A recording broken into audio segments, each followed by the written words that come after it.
একজনে আমাকে একটি প্রশ্ন করছে, দাবা বা লুডু খেলা কি হারাম?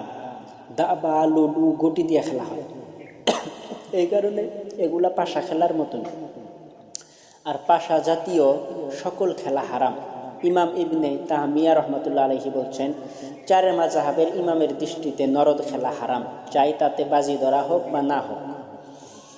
রাসূলুল্লাহ সাল্লাল্লাহু আলাইহি সাল্লাম অন্য একটা হাদিসের ভিতরে বলছেন, মান লাইবা বিন নারদাশি ফাকা আন্নামা সাবাগা ইয়াদাহু ফি লাহমি খিনজিরিন ওয়া দামিহি।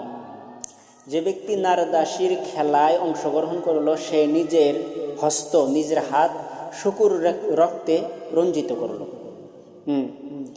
অপর আর একটা হাদিসের ভিতরে রাসূলুল্লাহ সাল্লাল্লাহু আলাইহি সাল্লাম বলছেন, মান লাইবা বিন নারদি ফাকাদা আসাল্লাহা ওয়া রাসূলা।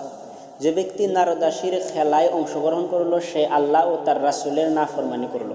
আবু দাউদ শরীফের হাদিসে আসছে। নারদাসী বলতে সে সকল খেলাকে বোঝায় যাতে কাঠ, হাড় বা অন্য কলস, মানে এই জাতীয় বস্তু তৈরি কইরা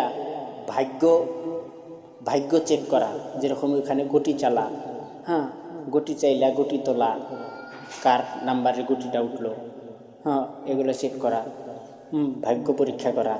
ধরেন যে টিকিট টুকিট এগুলাকে মানে নারদাসী বলা হয়েছে আর কি, নারদাসী বলা হয়। তো যেমন পাশা, লুডু, দাবা, এগুলাতে কিন্তু এগুলাই হয়। যেমন যারা যেতে কয় ভাগ্য ভালো, জিতলো, আর যে জিতলো না বলে ভাগ্য খারাপ, ওই জন্য যেতে নেই।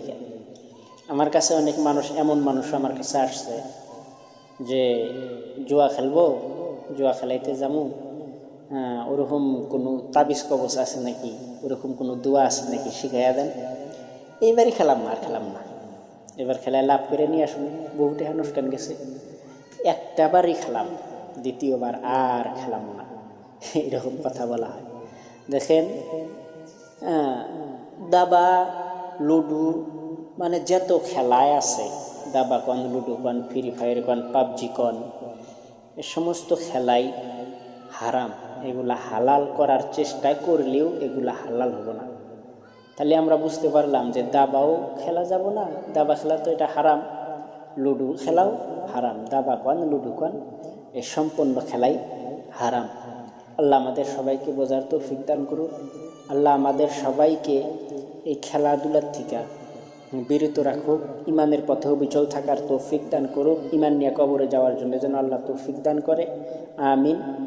এতটুকুই কথা। আখিরে দাওয়ানা আলহামদুলিল্লাহি রাব্বিল আলামিন।